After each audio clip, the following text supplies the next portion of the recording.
കാലം ഓർമ്മയുണ്ടോ മന്ത്രി? കാലം മുമ്പേ ഭായി വാടിക്കെട്ടി അടക്കിയിരിക്കുന്ന ഗണപതി പുസ്തകം ഇക്കാലം മുമ്പേ ഭായി വിയർപ്പ് തടി തലലക്ഷണം നോക്കിയല്ലോ. അല്ലേ മന്ത്രി? നവോസിന്റെ മന്ത്രി മന്ത്രി തന്ത്രി തന്ത്രിമാരെ എല്ലാവരോടെ കാലക്രമങ്ങളിൽ ഉറപ്പിച്ചിരിക്കുന്നതായ തലക്കൂറ് തന്നല്ലോ അല്ലേ?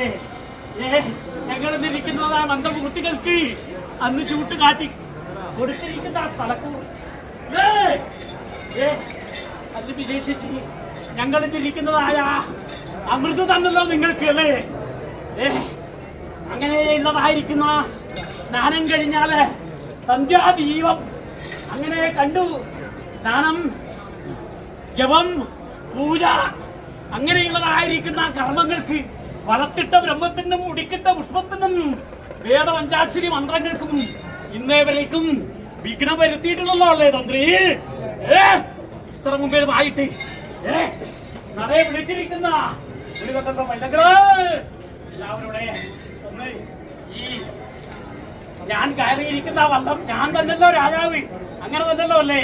അന്ന് ആ കളിപ്രമാധാരമായിട്ട് കൈയെടുക്കുന്ന ആ വിഗ്രഹത്ത് എന്റെ സ്വാമി ആർക്ക് കാട്ടിക്കൊടുത്തിരിക്കുന്ന ആ സ്ഥലക്കൂട് അങ്ങനെ തന്നല്ലോ അല്ലേ?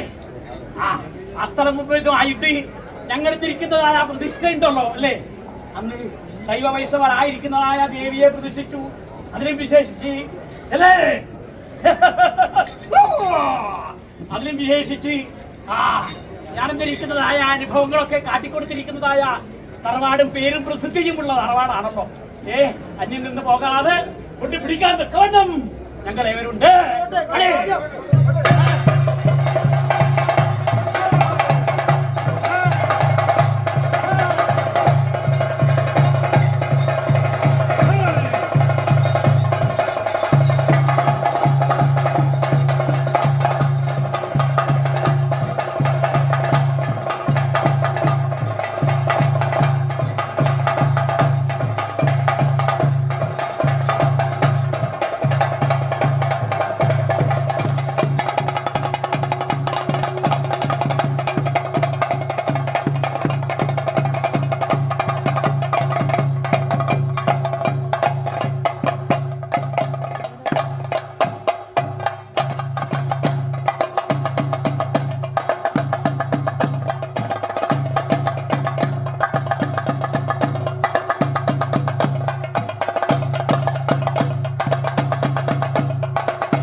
മുടിക്കിട്ട പുഷ്പമാണത്.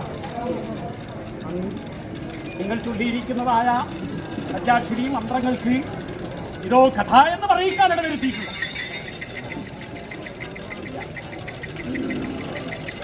അമ്പൂരിയായിക്കൊണ്ട് അല്ലേ നമ്മെന്നാൽ എന്താണ്? അത് വേദമാണ്. വേദത്തെ അറിഞ്ഞുകൊണ്ട് സദസ്സിനകത്ത് പ്രാപ്തമായിരിക്കുന്ന ആത്സരങ്ങളാണല്ലോ നിങ്ങൾ. പറഞ്ഞല്ലോ അത് ബ്രഹ്മത്തെ അറിഞ്ഞവർ ആരോ അല്ലേ? വേദങ്ങളെ ജ്ഞാനപീഠത്തിങ്കൽ കയറ്റിയിരിക്കുന്നത് ആത്സരങ്ങളാണ്. എന്നിരുന്നാലോ ഇതേവരേക്കും രകബോധനിലമാധാരമായിട്ട് കുഞ്ഞു കിട്ടുകിടാങ്കളെ പരിപാലിച്ച് ഉടയിലും അടിയിലും പരിപാലിച്ചിരിക്കുന്നതായ പരദേവനല്ലോ.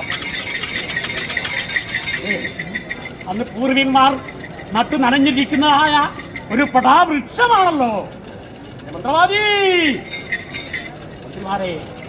അന്ന് ആ പടാവൃക്ഷത്തിന്റെ ആഴ്ന്നിറയിക്കുന്ന വേരുകളാണ് പുഷ്പങ്ങള്. നാനാഭാഗത്തുമുണ്ടെങ്കിലും വള്ളികളുമുണ്ടെങ്കിലും അതിന്റെ സൗരഭ്യവും കായികരികളുടെ മധുരവും വന്നാണല്ലോ അല്ലേ? അങ്ങനെയാണല്ലോ. എന്നിരുന്നാലോ അതിന്റെ തായ്വേര് അറ്റുപോയാലോ എല്ലാം വാടിക്കരിഞ്ഞു പോകൂലേ? ാരെ അങ്ങനെ തന്നല്ലോ. വാടിക്കരിയാതെ തക്കവണ്ണം വിളവരുത്താതിട്ട് തക്കവണ്ണം അല്ലേ? തൊട്ടത് പുഷ്പമായിട്ടും ചെയ്തത് കർമ്മമായിട്ടും നടത്തി തന്നിരിക്കുന്നതായ മന്ത്രമൂർത്തികൾ തന്നല്ലോ ഇതിനകത്ത് ഇല്ലേ? മറവി എന്നാതെയുടെ തക്കവണ്ണം നിങ്ങൾ കൊണ്ട് പിടിച്ചിട്ടുണ്ട്. പൂർവികന്മാർ നടന്നിരിക്കുന്നതായ ശിഖര കണ്ട് തെറ്റാൻ ഇടവരുത്താതിട്ട് തക്കവണ്ണം അല്ലേ? ഇതോ കഥ എന്ന് പറയിക്കാൻ ഇടവരുത്താൻ ഈ കൃതത്രേത ദ്വാപര കലിയെങ്കിൽ ഇങ്ങനെ അന്നദാനം നടത്തി നിങ്ങളുടെ യശസ് കൊണ്ട് പിടിച്ചുവല്ലോ അല്ലേ? എന്റെ ഭാഗ്യത്തെ എന്താണ് തരേണ്ടത്?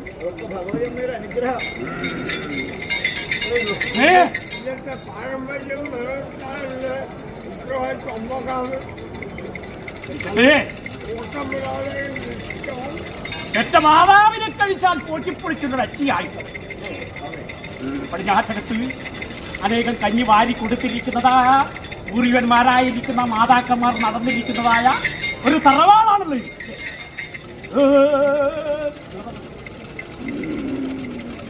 അത് അന്യം നിന്ന് പോകാൻ ഇടവരുത്താതിട്ട് തക്കവണ്ണം നിങ്ങൾ ഒത്തരാശിയെങ്കിൽ നിലനിന്ന് കൊണ്ട് പിടിച്ചു അല്ലേ?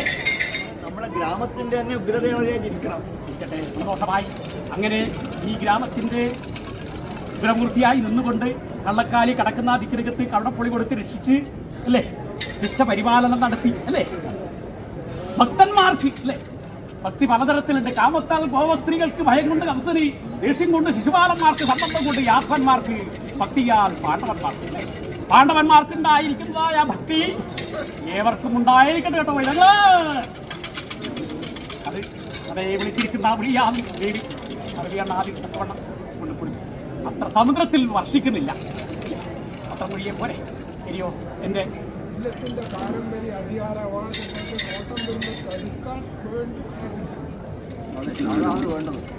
പന്തിയിൽ തൂക്കിയിരിക്കുന്ന ദീപം ഏത് പ്രകാരത്തിങ്കിലാണ് വിളങ്ങുന്നത് അല്ലേ? പന്തിയിൽ തൂക്കിയിരിക്കുന്ന ദീപം ഏത് പ്രകാരത്തിങ്കിൽ വിളങ്ങുന്നുവോ അത് പ്രകാരം വിളങ്ങാനുള്ള കൈവല്യത്തെ തന്നാൽ പോലെ പടിഞ്ഞാറ്റകത്ത് വെച്ചിരിക്കുന്ന ദീപപ്രഭ പടിതിരി കയറാൻ ഇടവരുത്തൂല. ശരിയോ? എൻ്റെ മഞ്ഞൾ പ്രസാദം എടുത്ത് വഴക്കം ചെയ്യാൻ തക്കൊണ്ട് അല്പം കൊടുക്കട്ടോ. എല്ലാം